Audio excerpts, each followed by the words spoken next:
Hey everyone, what is going on? Welcome back to another episode. Today we are going to dive into the engineer profession. And first of all, let's talk about who should be an engineer and why you should be an engineer. I would say almost anyone who is not a significant heavy spender, or you are starting a new account on a new server and you want to progress as fast as you can, or you're just like myself, you just like to run engineer because you can progress so much faster through building and tech, getting tech upgrades, getting tier 10, getting headquarters 30. All those things will just be so much faster as an engineer. And you reduce the cost, you increase speed ups, and so many other goodies. Even if you are a fighter and you like to get into the fights, you can still be an engineer and still do fairly well in combat. But the warlord is going to give you significant buffs for fighting. This is certainly a better profession for if you're looking for progress and trying to get things upgraded as fast as you can. So let's start off with the basics that are available to everyone starting with season 1. And that is going to be your bottom row here with rapid production and the outstanding contribution. When you are looking to put skill points into your engineer, there are two things to think about. First of all, the items on the left side, the orange ones, they are going to be available in the season and outside the season. The items on the right, the far right, or the green items are only season specific. So after the season ends, those skill points will then be available for you to put back into the orange items at the end of the season. So just be careful where you're putting skill points and be aware that things are only available at certain times, and some things certainly are a lot more beneficial all the time versus season specific. So let's dive into those. Starting with the first row here, I would highly suggest picking up rapid production. It's pretty good, especially if you are pushing for headquarters and getting tier 10 troops and you're trying to maximize all your resources. This will certainly help. And then outstanding contribution, pretty solid. You're doubling your alliance contribution points. So every time you donate to the alliance tech, you're going to get more of these back, and you can turn around and use those in the alliance store. So this is very beneficial, especially if you are a newer player and you don't have a lot of alliance points. This will help you get those speed ups and other items out of that store. So let's continue on with what you'll want to get no matter what in or out of the season, and that is going to be the extra meal, because you're going to get 75 stamina instead of 50 every time you use the free stamina button. And then going up to the build for free and the research for free. I would say these 5, starting with the bottom 2, the extra meal, and then the build for free and research for free, you should almost always have all of those maxed out, because you're getting so much for those, so much benefits, especially if you are pushing. And then same thing with the build now and then the research now. Those are going to give you instant upgrades to your buildings, and this resets every 2 days, where the build for free and the research for free are instant. So as soon as you start an upgrade, whether that's tech or a build, these are going to reduce the time off the start as soon as you start those. And then these two, the build now and the research now, these become available every 2 days and decrease the time on your research or your builds. So these are very good to keep rotating and making sure when you're using these that you have builds going that are longer than 12 hours. And then if you have researches going, that the researches are longer than 20 hours. So that way you can maximize what you're getting every time you use these. Now, I would save most of my skill points through 20 and 25 and focus on getting the cooperative construction and the co-op research when you get to the next level here. So again, similar to the build now, this will give you an increased speed up to both either construction or research, and you can share this with a buddy and you'll both get that 20% benefit, and this is on cooldown on about every 24 hours. And the reason I was saying you want to save skill points is because when you hit 35, this will be the biggest level that you get to, 35, because you have the resource savings for building, construction, and then the recycling, which reduces the cost for tech, which 5% doesn't seem like a lot, but when you are building your headquarters, 30, or progressing from 30 to 35, and you're working on tier 10 or other tech, you're saving millions and millions of resources, especially because the resource saving saves you both oil if you're working on the Age of Oil tech when you're building, and then it also saves you on in-season currency too on the season buildings. So this works across every currency, which is huge, especially when you're trying to upgrade things as fast as you can to get your resistance up. Now going up to 45 through 50, this is an area where you can kind of pick and choose depending on how many skill points you have and where you want to put these. I know in season 1, you're probably going to end right around level 40, so some of this stuff won't be available to you yet. So level 40, I would say the medical aid is very, very helpful in things like Warzone Duel or even on Versus Day when you're fighting on Saturday to increase your hospitals by 50%. So if you have, let's say 10,000 available, you can increase that number to 15,000 for your hospitals, and you won't be hitting that limit and having troops go into your emergency center or just dying and not being able to be recovered. So this is very beneficial. This is a very good skill to put skill points in if you have some free laying around. You don't have to max this out to get the benefits. You can upgrade it just a few times because even 30% can be a big impact. And then the Buddy Shield, this is pretty nice for emergency purposes, or say you miss time to shield and you don't want to buy another 8-hour shield just to cover you for another hour or 2 hours. The first level is 1 hour, and then this goes up to 4 hours when it's fully maxed out. So this is a pretty good kind of oh no moment, and you just want to use a shield just to get you through without having to spend on an 8-hour shield. Or if you see your buddy being attacked and they're not online, you can quickly drop a shield on them, help them out, and save them a bunch of troops. And hopefully they'll be thanking you for that later. Going up to 45 here, Fearless Defense. This isn't bad, but it's only when you're defending, and it's for the amount of skill points that you're using here, you could put that somewhere else and get more benefit from it. Like the drone supply here, this is what I would certainly recommend if you're choosing between Fearless Defense and maybe some other things. I would say drone supply. This is probably one of the big ones to pick up if this is available to you, because you're getting skill chip chest and drone parts every day, which add up over time, and drone component chest. So you get a little bit of everything with this, which is really, really nice.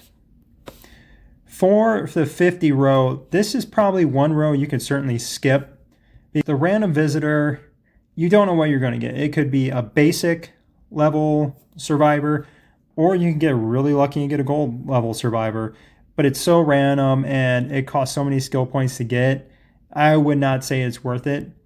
And then the durability mine, 100% pass. I know sometimes you can use it if you have skill points laying around and you're trying to think of something you can use just to mess with people on, say a Warzone day, and you drop a bunch of these around the capital. If you are outside of season 2 or in season 2, some of the best ones to get out of here are going to be the one more. So when you're collecting your daily task point chest, you have 25% to get double rewards, which means more drone parts, more speed ups, more resources. So I would say this is a pretty good one to pick up if you have a lot of points laying around. And your efficient gathering, I would say, is an okay perk. I don't know. I don't usually farm too much. Unless you are 100% free to play, then maybe this would be helpful, especially for the drone versus day. This is not terrible, but not something I would pick up. I would look, however, at the support boost. You get 60 seconds increase, and then you can boost that up to 200 when it's maxed out. So a little help here and there goes a long way. These add up over time. And then we have this Master Builder, which increases the building speed up again by 25%. And another one I would probably pass on would be the Battlefield Cleanup here. It's for as high as you go, and the amount of skill points you need to upgrade this to get 10% just isn't worth it. You're usually not getting a ton of resources from these guys to begin with. The zombie invasion, the gold zombies is where you're going to get a lot more resources, and you don't get that boost from this. So I would stay away from this. The max for season 2 was 70, and when you get up here, you have the monster tracker, an increased marching speed towards monsters. It's not a terrible skill, but it's not going to do a whole lot for you except for help you maybe get to gold zombies faster during the zombie invasion event. Otherwise, not a super useful skill. And then the instant gathering. This is pretty helpful, especially on the drone versus day, where you get points for collecting resources off tiles. It's pretty helpful for that because you can send all your troops out, hit this, have them all collect, get a ton of resources, get a ton of points, and then you can send them right all back out instantly again to start gathering for you. So it's helpful in that situation. It also works for diamonds. So if you're in a Warzone duel, this helps for diamonds. And it's only available if you defend and the diamonds spawn on your Warzone. So if you go and attack somewhere, unfortunately, this doesn't help if you go and you're collecting diamonds in another Warzone after a Warzone duel. So that's the only downside to this. That's why I didn't use it anymore. Once I figured that out, I just dropped it. It just wasn't doing a ton for me. And especially getting into Season 3, I wanted to focus on some other things. If you're in Season 3 or about to head into Season 3, some of the best perks that they came out with are the free teleport and the helping hand. So you increase the number of helps received by 5. So currently I have 38 helps that I can get. The number of helps plus the time that you get decreased from helping, you can run through a lot of attack and a lot of building speed ups pretty fast with that many helps. And the free teleports are for anywhere. So every couple days, you can store up to 3 of these. So you'll get one back every couple of days. You can store 3 of these up, and you can just teleport all over the map without having to spend gems or alliance points to buy advanced teleports. So this is super cool. I'm so glad they added this to the game, especially for free-to-play players, because the teleports do get costly, and especially during seasons when you have to jump around to dig sites and cities. And then you have the wars that happen. So you have a lot of teleporting going on. So this is nice that you have some free teleports now. Another skill that they had brought out was the win-win cooperation. And again, unless you're in Season 3, you're not going to have access to this. But this is pretty interesting that you can only use it on a war leader. So you can't just use it on anybody. But it reduces their construction and tech costs. So it gives them some benefits of an engineer while they're still a war leader. And just to be clear, if you didn't know, the engineer is here, and then you have the war leader profession here. So that you can share it with one of those. So if you have a whale on your team that's always a war leader, and they needed a little bit of boost to help get a next upgrade going, you can share that with them, get them some cost reductions, and help them move along without having to change their profession to engineer to get those benefits. And then the truck expansion here. This is pretty helpful. If you have a lot of skill points laying around, maybe outside of the season, this is something I would invest in. Once I get all my skill points back at the end of the season, I'll probably dump into here just to get extra loot out of my trucks. And then row 85, you have the emergency center capacity increase. So you'll just increase a few more troops. It's not a percentage. You're not going up 10% or 20%. It's just a fixed number of increase in the number of troops that you hold in the emergency center. I believe this goes up to 250. So this is pretty nice, and something probably I would pick up after the season if I have extra skill points laying around. And then this is very interesting. I don't know. When it says random speed up items, I don't know if that means if you upgrade this up to level 5, if that's going to be 8-hour speed ups, or 1 hour speed ups, I think that's going to be a question to try to figure out before I know whether this is worth investing into or not. And it's always nice to have speed ups, but this would be a lot of skill points to try to figure out what the random items actually are. And then above that, you're having basically some variations of early on skills. So you have Willing Helper, which gives you additional alliance contribution for helping. So similar to the alliance tech donation one, this is when you help everybody. And I feel like the helps are a lot more common than tech donations are throughout the day. And then you have the enhanced siege banner. So instead of the normal siege banner, you have the enhanced one. And this one's going to give you 10% rally and march speed. And then going up to Cooperative Construction 2 and Cooperative Research Construction 2, I would certainly, if you have the skill points you can get up here, I would certainly pick these up because it's always so good to have additional speed ups when it comes to either tech or construction because you're always going to need it. And then the last thing at the top here is the blast. Don't know if this is really worth investing in, maybe outside of the season for Warzone duels.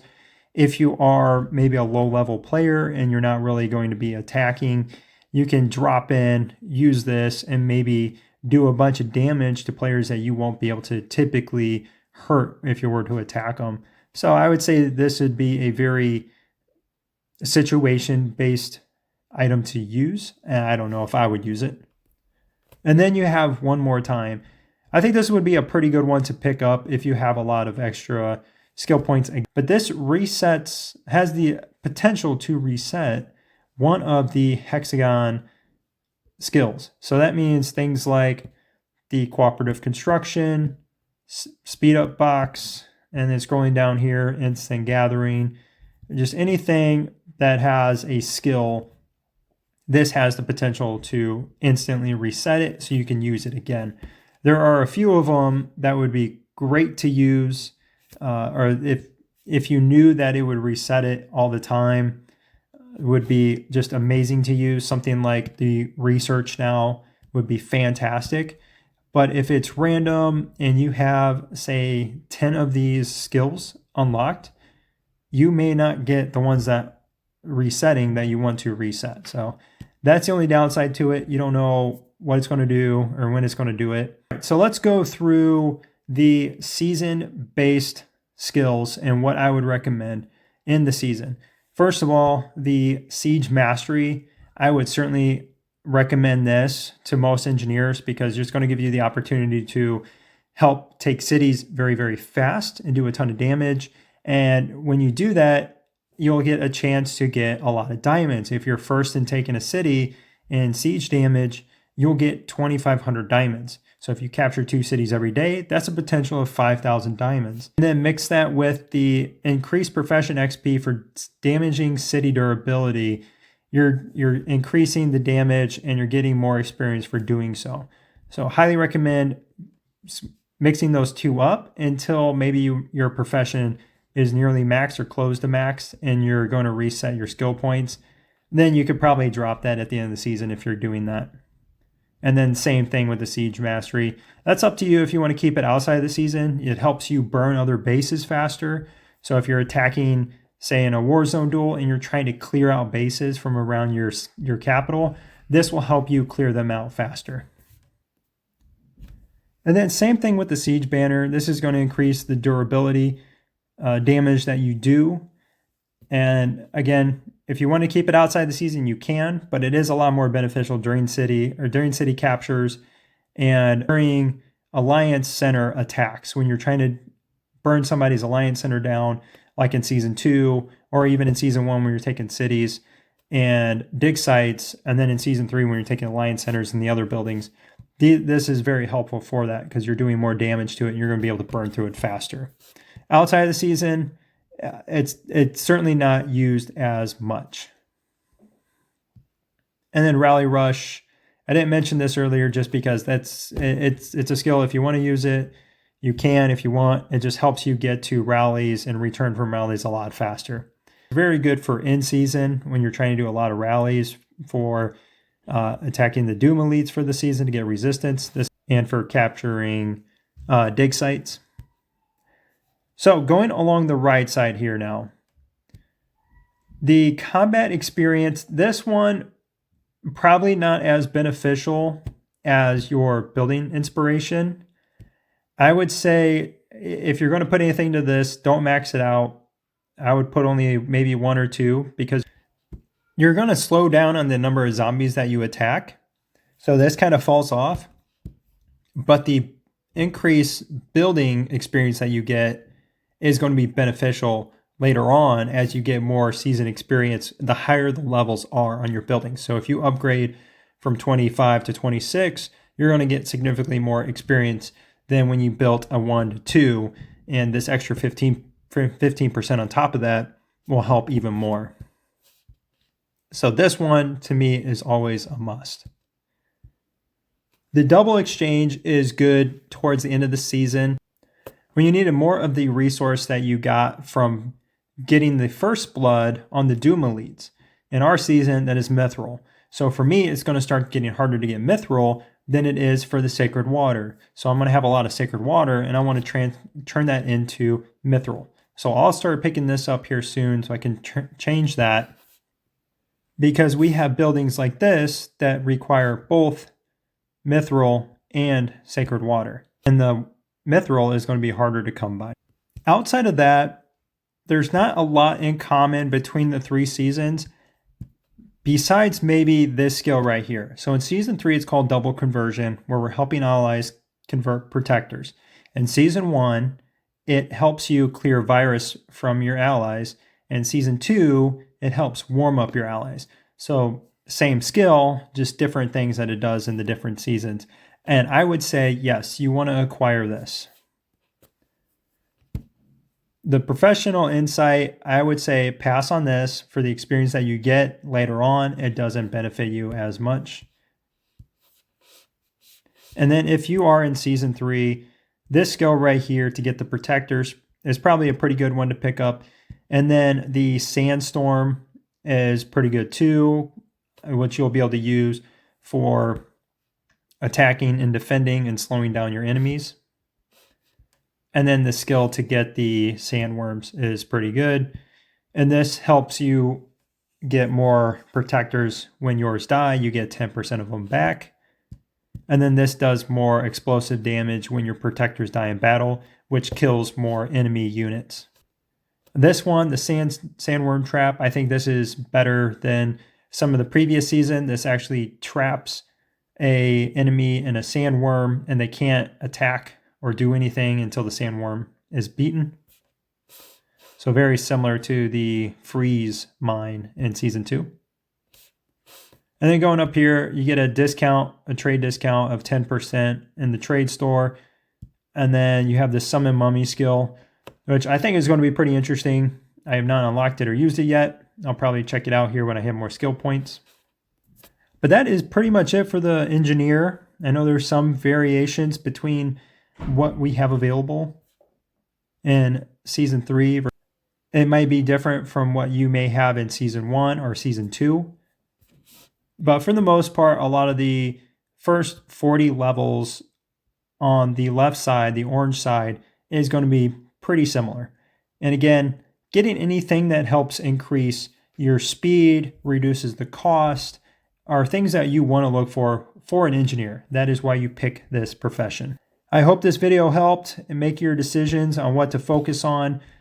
But thanks again for watching, everybody, and have a great day.